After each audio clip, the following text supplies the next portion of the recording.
name is Kathy, and today we will be discussing how to use homeopathic remedies on ailments, continuing with muscle, bone, and joint ailments, starting with the letter F through I. But before I do this, I wanted to let you know that because I have a great many videos now on many different topics, that I've decided to make several different video playlists so that it's easier to find the videos of greatest interest. So please check out my playlist page. Please refer to my How to Use Homeopathic Remedies video before using the material in this video. I'll be discussing how to use homeopathic remedies on specific ailments, but I've broken these ailments into categories for easier reference. I'll begin with ailments of the mind and emotions. Then I'll move on to ailments of the brain and nervous system. Then I'll address issues with your skin, nails, and hair. Then conditions of the eyes, nose, and ears, and teeth and gums, lungs, respiration, heart, blood, circulation, muscles, bones, joints, esophagus, stomach, duodenum, small and large intestines, liver, gallbladder, pancreas, kidney, bladder. Then ailments specific to women, then specific to men. Then issues of the hormones and the metabolism. After that, I'll address the issues of homeopathic remedies on infections, infestations, and the immune system. Then issues surrounding fertility and pregnancy and surrounding childbirth and postnatal problems.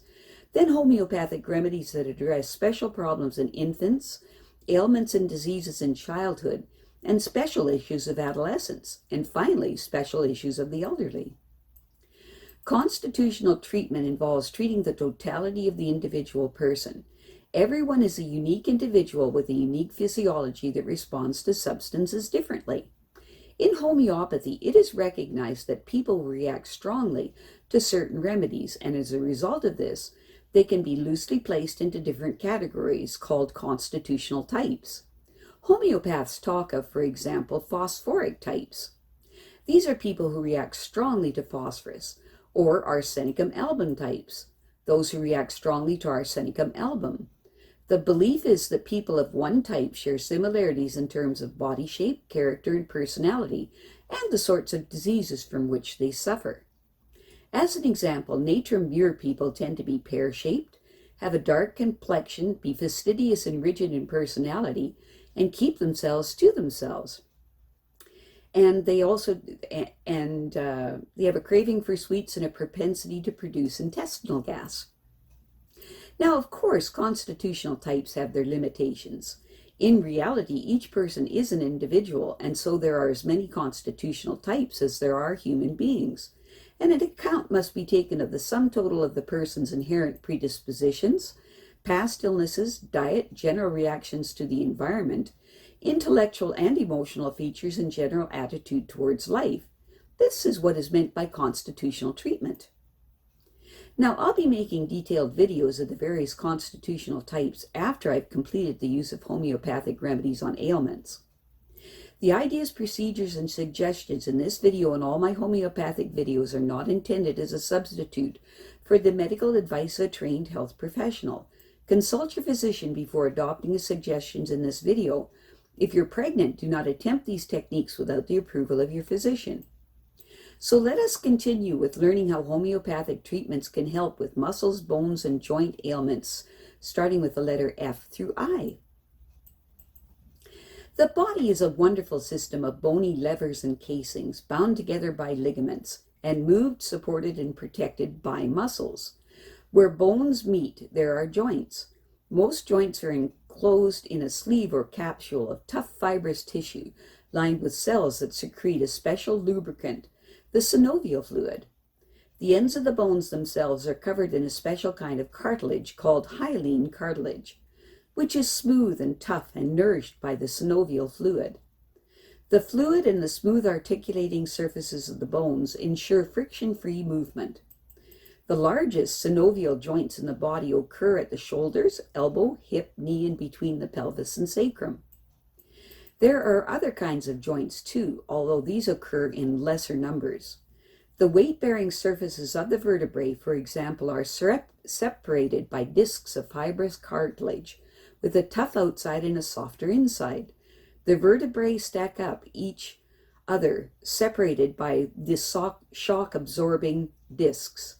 The knee, because it's both load-bearing and free movable, has a fluid-filled joint capsule with two partial discs of cartilage inside it. Where muscle tendons cross joints, there are special anti-fraying structures called bursae, which are small fluid-filled sacs of connective tissue. There are bursae above and behind the knee, at the top of the femur and humerus, at the back and front of the elbow, and so on. The knee is unique in having a small shield of bone, the patella, in front of the joint.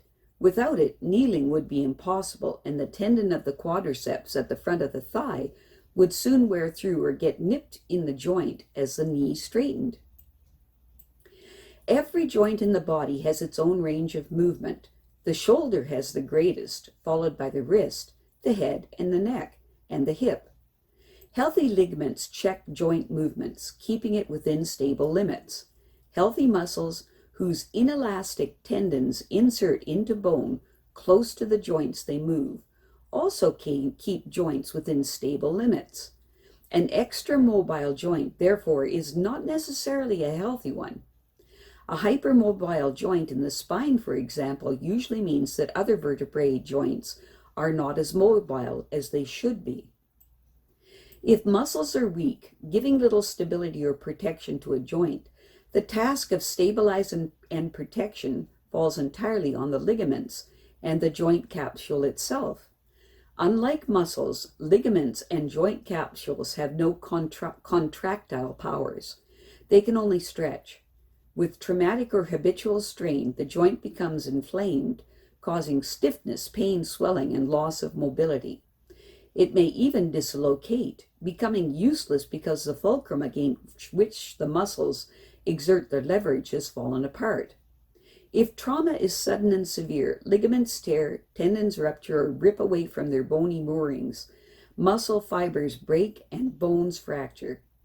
However, most of the muscular aches and pains that take people to the doctor, osteopath, chiropractor, physiotherapist, or acupuncturists do not have such spectacular causes.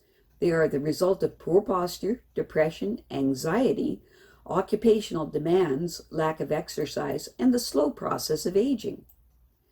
Bone, contrary to popular conception, is one of the most active tissues in the body. It is well supplied with blood vessels and is continuously repairing and remodeling itself in response to stress and load. Exercise and sufficient calcium and vitamin D in the diet encourage growth, maintenance, and repair. In fact, calcium is continually exchanged between the bones and the blood in order to keep sufficient calcium in the blood for nerves and muscles to function properly. In an adult, the manufacture of bone components, red and white blood cells, and platelets is carried on in the marrow inside the vertebrae, breastbone, ribs, pelvis, and the heads of the humerus and femur. Foot problems. Less serious problems include verrucas, which are small, thickened patches of skin on the soles of the feet, causing pain upon walking. Athlete's foot, which is an itchy peeling skin between toes and corns or calluses, which are lumps or pads of hard skin on toes or the sides of feet, and bunions, which is the big toe beginning to cross over or under the toes. Swollen joints at the base of the big toes.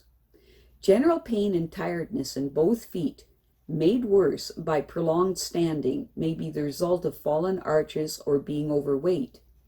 Pain, redness, and swelling in a toe joint may be gout, rheumatoid arthritis, or osteoarthritis. Arterial diseases such as arteriosclerosis or Berger's disease are more likely to cause pain in one foot, especially upon walking. Feet are also subject to injury that cause fractures and sprains. A fracture should be suspected if there is severe pain, loss of movement, and deformity. The appropriate action is to call 911 and give Arnica 30C every 5 minutes until help arrives. A stress fracture of the foot, a hairline crack in a bone, typically after prolonged exercise, particularly marching, declares itself as increasing pain upon walking. Prompt attention is necessary, so see a doctor within 2 hours. If the foot is merely sprained, it is painful, but can be walked on and shows no deformity. Joints that suddenly become painful and swollen, accompanied by fever, suggest rheumatic fever. In this case, the appropriate action to see a doctor within 12 hours. Specific remedies to be given every 4 hours for up to 3 doses. If there is no improvement within 48 hours, see your doctor. If the feet ache after too much walking or standing, use Arnica 30C. If the feet feel burning, stiff, and swollen, use Apis 30C. If the soles of the feet are burning, made worse by walking, use Graphites 30C. If the feet are very hot, smelly, and sweaty, with tearing pain in the heels or piercing pain in the big toe, especially at night, use Silicea 30C. If feet are more painful when resting and the pain wears off with movement, and there is a wrenching or sprained feeling, use Rhus Tox 30C. For rheumatic drawing pain kind of pain in the ankle and toes, use Caulophyllum 30C. That's Caulophyllum 30C. If the soles of the feet are painful to step on, with tightness and pain in one or both Achilles tendons, use Muriatic Ac 30C. If the soles of the feet are burning and itchy, made worse by hot baths and worse in bed, use Sulphur 30C. If the soles of the feet hurt, especially when walking on hard pavements, tenderness, swelling, and heat worse towards the balls of the feet, use Petroleum 30C.